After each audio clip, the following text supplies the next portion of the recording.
Garland. Welcome to the mother of all talk shows, and my apologies for having to bring you on earlier than you expected, but you are turned out impeccably as always, always ready. Speaking of which, have you any intel on what Donald Trump is going to say this coming week on his candidature? No, actually, I don't. There's great speculation. Certainly, the expectation is that he will announce candidacy, and currently the discussion is, the internal squabble between the internal political squabble in the Republican Party between Donald Trump and of course the Florida Governor DeSantis. Now, the Democratic Party and their talk machine basically have centered the discussion of the midterms around Donald Trump. The midterms were totally unrelated to Joe Biden. They were all connected to Donald Trump. And since the Republicans didn't do as well as expected, that is being interpreted as number one, a failure of Donald Trump, and number two, a reason for Donald Trump not to attempt to run again, and a reason for Donald Trump to, be discarded by his party. I think the issue with Donald Trump is the position that he takes on foreign policy. That's the big question, because there is an element of the Republican Party that is in opposition to continuing with the debacle that's going on in Eastern Europe. And I think there is a great fear amongst mainstream Democrats and Republicans that Donald Trump will adhere himself to that element, causing that element to grow and strengthen. And I think that's a fear. They're trying to, they're trying to do everything they can to discredit Donald Trump for fear that he will be able to be in a position to steer I don't want to say anti-war, but at minimum anti-Ukraine a sentiment in the U.S. Yeah, I'm sure that you're right. They can rely on Trump to govern for the billionaires. They can rely on him to be orthodox in seeing the health of the stock market as more important than the health of the nation on all these domestic issues. They can count on him. What they can't count on him is on the issue of war and peace. He opposed the Iraq war when Bush and the rest of the mainstream Republicans, buttressed, I may say, by Joe Biden on the Democratic side, were telling us that the Iraq war was not only necessary, but would lead to a flowering in the desert of democracy and amity and so on. Trump opposed it. Trump didn't start any new wars in the 4 years that he was president. Trump tried to bring North Korea in from the fold. The war party on both sides of the aisle can't tolerate that, can they? Absolutely not. And the other part of it is, and they can't defeat that. And I don't know if they know it, but that's a reality. Donald Trump, for all of his flaws, has a very powerful, intuitive connection to the voting base. He understands what kind of people like and what they want, what they don't like, and he knows how to grasp a hold of that. Let's not forget, in the United States, the last big blowouts that we had in 2006, the Democrats ran falsely, of course, but they ran against the Iraq War, and they won in a blowout. Barack Obama in 2008 ran as an anti-war candidate. He was getting, all kinds of anti-war, awards and things leading into the 2008. Well, okay, it was a fraud, but he still won in a blowout. And since then, we've had Hillary versus Trump, and that was close. We've had Biden versus Trump, and that was close. And I think Donald Trump knows that if he grasp that, and it doesn't even have to be anti-war, it just has to be less war than the current regime, that he's going to, that things are moving in his favor. I think people in America understand now that the regime that we have, and maybe one might argue the system that we have, exists solely for war. That it's North Korea, it's Iran, it's China, it's Russia, but the discussion of addressing the needs of American people is completely out the window. And if Donald Trump comes out and starts saying what I suspect he will say about ending the war, he'll probably get people from both sides of the aisle. He'll get people who say, I don't like Donald Trump, I don't agree with him on anything, such as me. I mean, I'm over there with you. I'm way over to the left. But here's the fact of the matter, and I'll have to admit it. As far to the left as I am, If Donald Trump were running against someone and he said, I want to end this Ukraine war, I want to end this stuff, I'd have to vote for him because because currently the current regime is an existential threat to humankind. And I couldn't, I mean, if I'm going to get nuked, at least I'm going to vote in the opposite way first. And I mean, it's a hard thing for a black person in America to say they'd vote for Trump. But if I had to take him over these fruitcakes, I'd probably have to do it. I'd cut my hand off afterwards, but I'd probably have to do it. And I think he understands that. Well, listen, this FTX scandal, I know it's just broken, but on the face of it, it is monumental. Here's an American Ponzi scheme involving not, like Madoff, millions, but billions. Maybe as much as 4 billions, maybe more than that.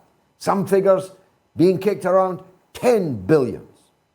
The guy in charge, who's done a runner and is now shanghaied in the Bahamas, where the company was, of course, based, is the second biggest donor to Joe Biden's Democratic Party. Second only to George Soros, funnily enough. He gave 40 million in this election. 40 million in dollars that were effectively stolen from millions of people who were investing in what they thought was Bitcoin, but was, in fact, only an IOU for Bitcoin. And moreover, some of the money that you gave to Ukraine was invested by Ukraine in FTX and is now gone up in smoke.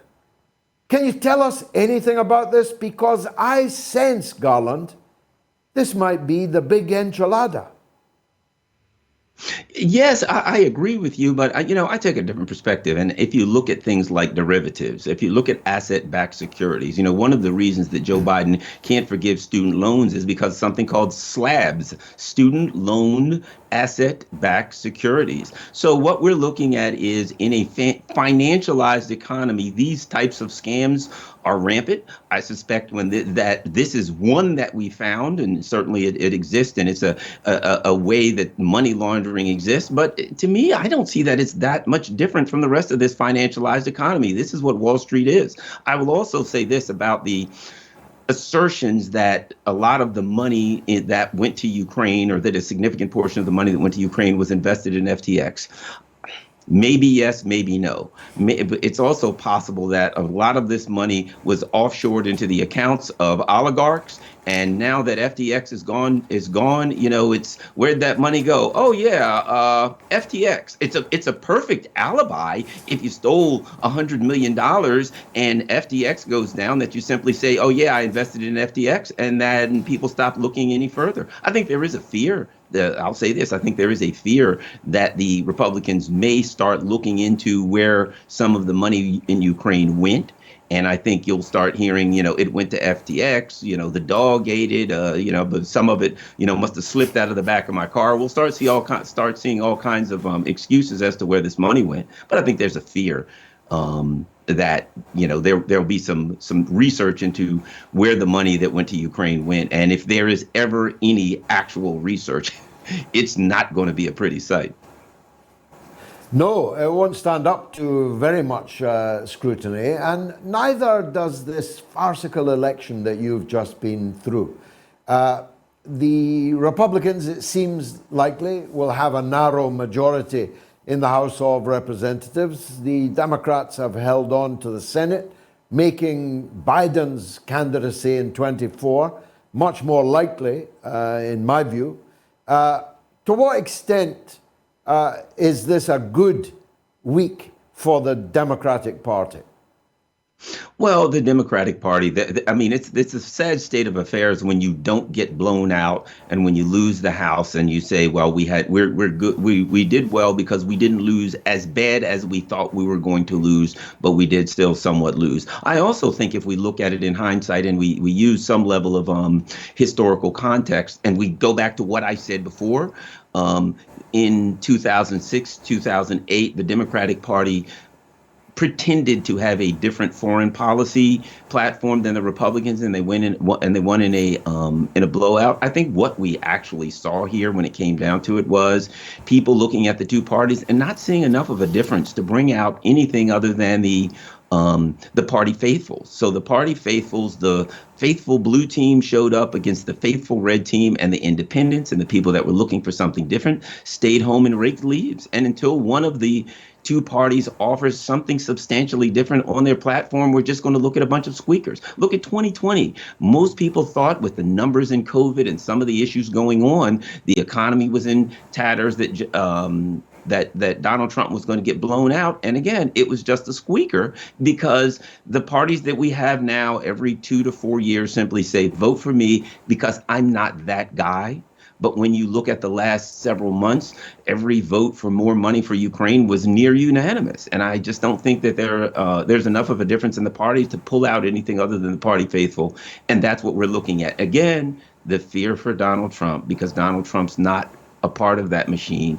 And though it may be true or false, he understands politics well enough to take a position outside of the Overton window that has been created by these two parties, and that could be enough to make a difference. And they're scared to death. You're going to see them now doing that. Both parties will combine, and we even start to see it in the Republican Party. The Republican Party is starting to go after Trump. I think both parties will combine to try to stop him, because he represents a threat to this a threat to the war machine in a way that he may be, 80% with the war machine. But if you're not 100%, as we see with Musk may be 99% with the system, but 99% is not good enough for this system. So they're turning on Elon Musk.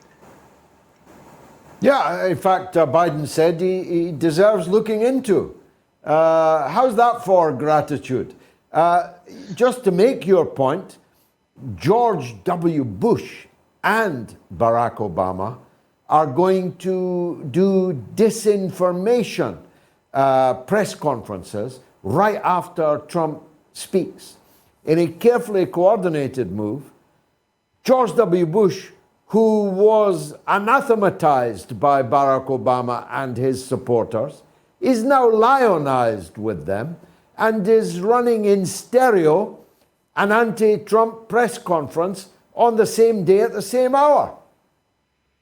Well, if you look at the neocons in George W. Bush's cabinet, they are all either in Joe Biden's cabinet or wholly in support of it. The Democratic Party right now is the Republican Party of 2004. In fact, during the 2020 convention, they had the exact same Republican speakers at the Democratic convention in 2020 that the 2020 that the Republicans had in 2006. So this was the party of John Conyers. I knew Mr. Conyers. He was a man who led the out of Afghanistan caucus. He led the out of Iraq caucus. He's the man who put forth the bill, along with, I believe there was a House member, his last name was Yoho. They were the ones that put forward the bill that stopped any money from the U.S. from going to the Ukrainian, to the Azov, and you can look it up, to the Azov battalion, because they were, Nazis and white supremacists.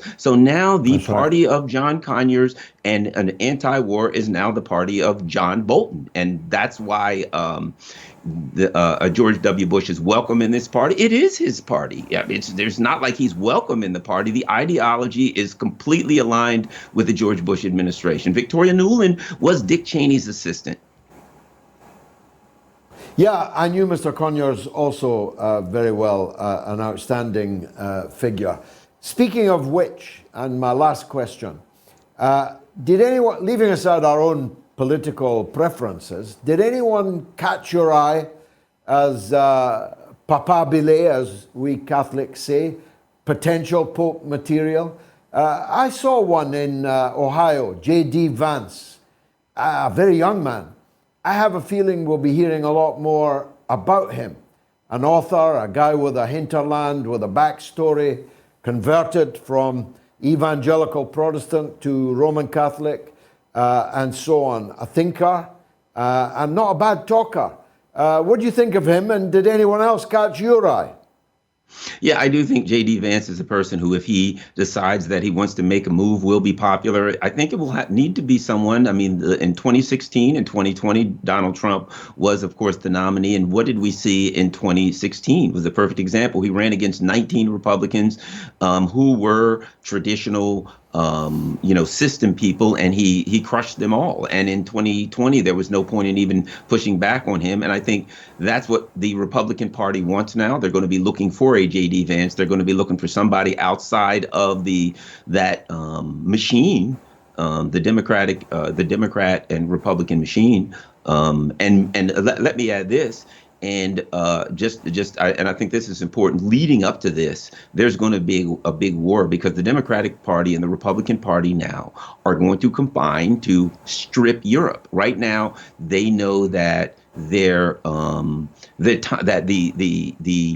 European populist is not going to allow their leaders to hold on to this Ukraine monster much longer while they starve and freeze to death. So they're going to pass things such as this Inflation Reduction Act and other things so that they can strip the industry from Europe, relocate it all to the United States before they have to get out of the Ukraine mess. And you're going to see a combination. They're going to argue about a lot of things, but what they won't argue with is legislation such as the Inflation Reduction Act, pushing the Europeans to cap oil and things of that nature that will, in fact, wipe out their industry so they can deindustrialize Europe, reindustrialize the U.S. and bring industry back here from Europe, because I think they believe that they can then compete with China. Let's not forget, Joe Biden said, I'm going to bring jobs back and bring industry back. Well, he certainly wasn't talking about China because the labor costs are too high in America